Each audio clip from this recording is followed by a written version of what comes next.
11. Fontrell Antonio Baines. Better known to some by his stage name Nuke Bizzle, 31-year-old Memphis-based rapper Fontrell Antonio Baines caught the attention of federal authorities when he bragged in a music video about getting rich off ill-gained COVID relief assistance. Investigators soon found that he'd fraudulently obtained $1.2 million in unemployment benefits in the state of California, where he was residing at the time he carried out the scam. The Department of Justice accused Baines of possessing and using at least 92 pre-loaded debit cards that were obtained with unemployment applications connected to various addresses the rapper had access to. He and several co-conspirators allegedly used the debit cards to buy things and withdrew $704,000 in cash from ATMs. And then Baines broke the #1 rule about not getting caught and threw himself under the bus by releasing a song called EDD, which is an abbreviation for California's Employment Development Department. In the video, he and other rappers can be seen holding envelopes from the agency and boasting about how they just file a claim while other criminals sell drugs.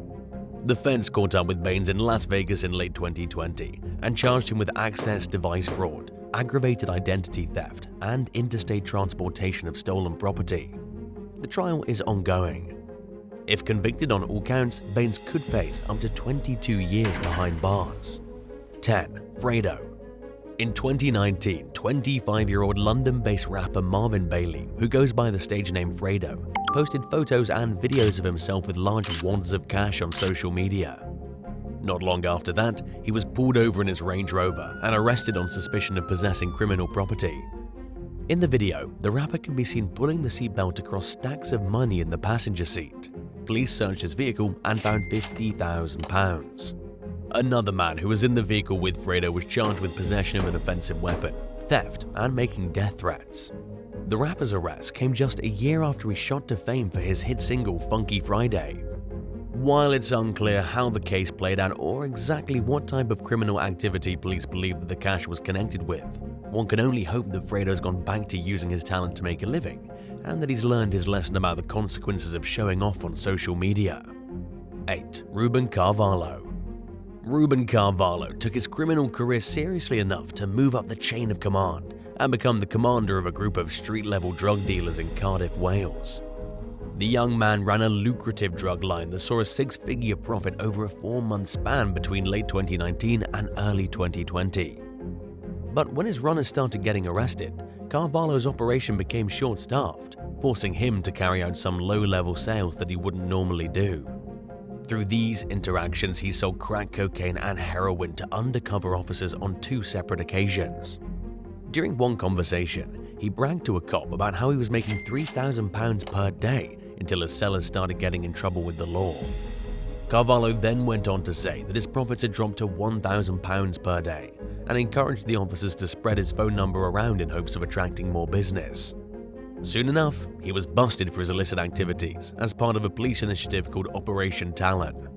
By then, Carvalho already had drug-related convictions from previous offenses. He pleaded guilty to supplying and intent to supply Class A drugs, and it appears as though he's awaiting sentencing. 8. Dog breeding disaster. A dog breeder from Port St. Lucie, Florida, recently found himself face-to-face with 3 home intruders after bragging online about how much money he makes with his business. In a harrowing ordeal that lasted for nearly 2 days, the trio posed as customers who were interested in buying dogs and then robbed the terrified victim and made him drive them to various locations. While driving, the dog breeder noticed a Martin County Sheriff's Office vehicle on the road. He purposefully drove erratically to try getting law enforcement to pull him over. It worked, but the victim was too scared to tell the deputy he spoke with about the fact that he was actively being kidnapped. The deputy was about to let the man drive away with a warning when he made a hand gesture indicating that he was in danger, with a pleading look of despair on his face. Inside the vehicle, officers found guns, knives, and a large sum of cash. The suspects, Tezekiel Sellers, Banyavin Radcliffe, and Kasha Yivar Bragdon, face a laundry list of charges including unlicensed carry of a firearm, possession of a controlled substance, providing a false name, kidnapping, assault, home invasion, false imprisonment, and witness tampering. All 3 men were visiting Florida from out of state, according to a Facebook post by the Martin County Sheriff's Office. The suspects reportedly told investigators that they were in the area to hang out with women, but that's unlikely to happen anytime soon as they await their next court date from behind bars. 7. Antisha Andrea Brown. Two pregnant 19-year-olds were sitting in a car together in Riviera Beach, Florida on Christmas Eve in 2017 when another woman began chasing them with her vehicle and pointing a taser at them. The pursuit ended when the attacker crashed into the victim's car. Police reported to the scene and initially decided not to arrest the suspect, 23-year-old Antisha Andrea Brown.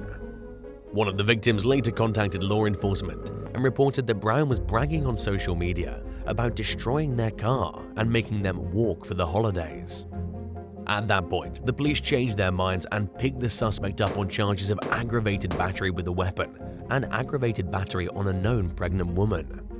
Brown was held without bond at the Palm Beach County Jail while she waited to face the allegations against her. A few months later, she ended up receiving a 2-year prison sentence for unrelated crimes, including identity fraud and illegal possession of a debit or credit card. She was released in October 2019. 6. Orval Johnson.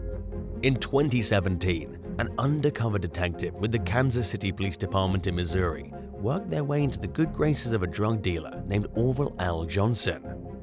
During one of these several cocaine sales Johnson made to the undercover cop, he bragged about killing someone who tried to rob him, stating that he had to kill the man and blew half his face off.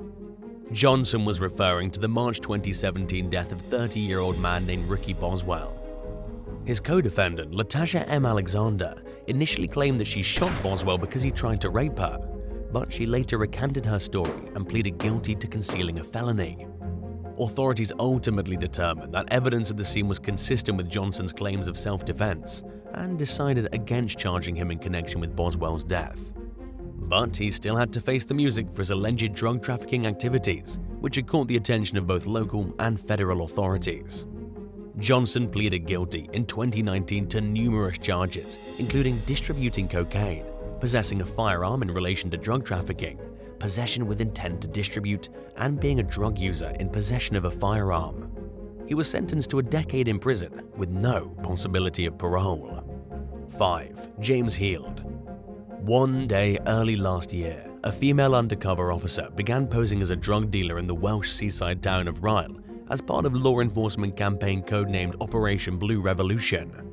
She bought drugs from several dealers in the area, including 43-year-old James Heald, who allegedly bragged to the officer about how he had cocaine and sold her a small amount of crack.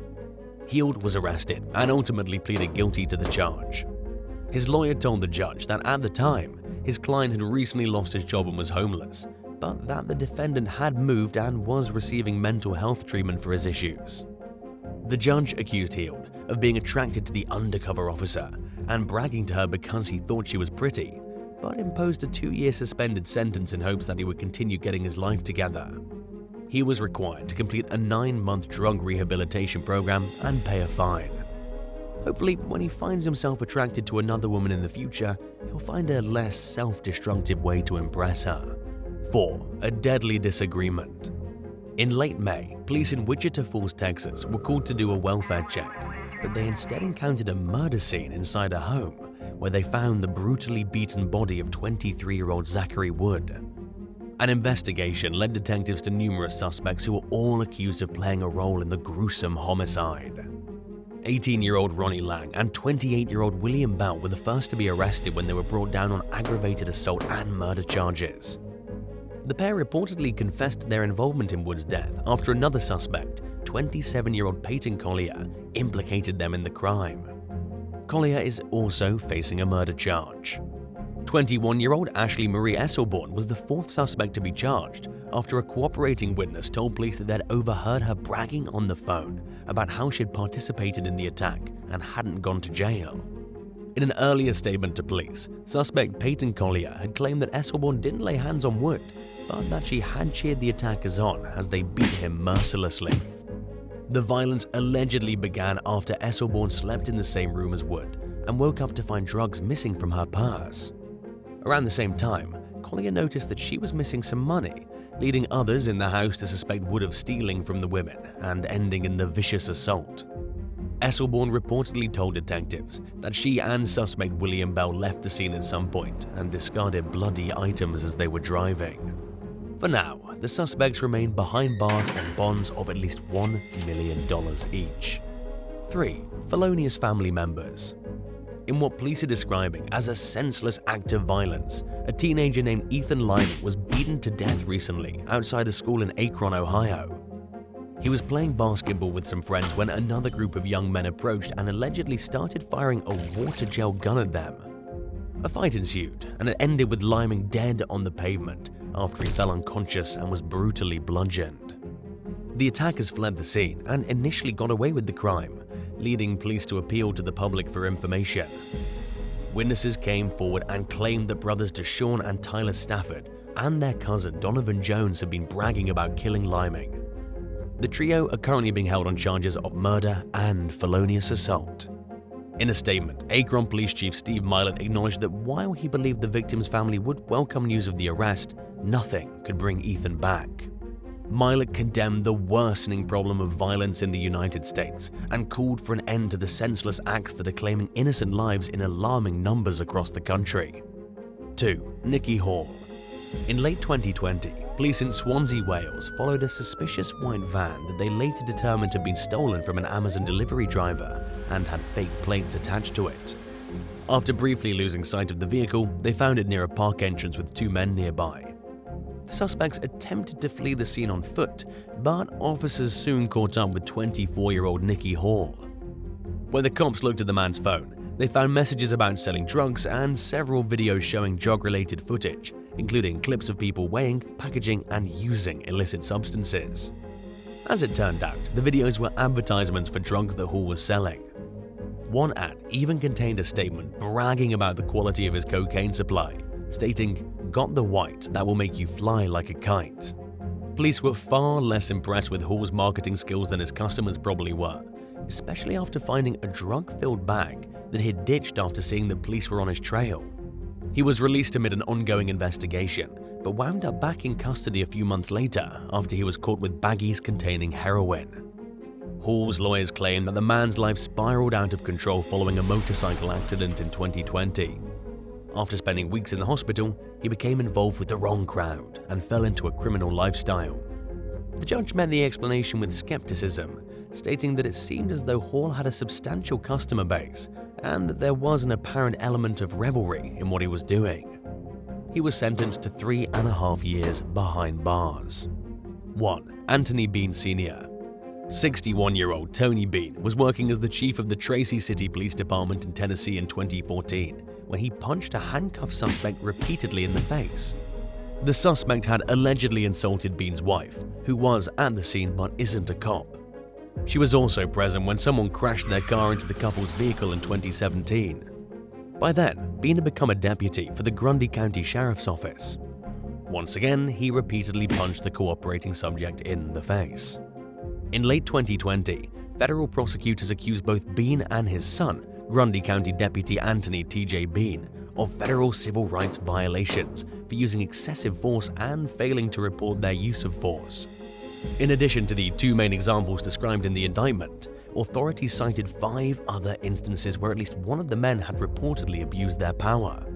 The complaint described how the elder Bean boastfully described his violent behavior as the Grundy County way of doing things and discouraged those working under him from turning their body cameras on before committing some of the alleged beatings.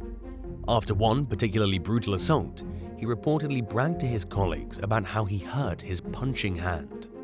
30-year-old T.J. Bean was acquitted of 1 federal count of deprivation of rights, but his father was convicted on 3 counts relating to incidents involving 2 victims.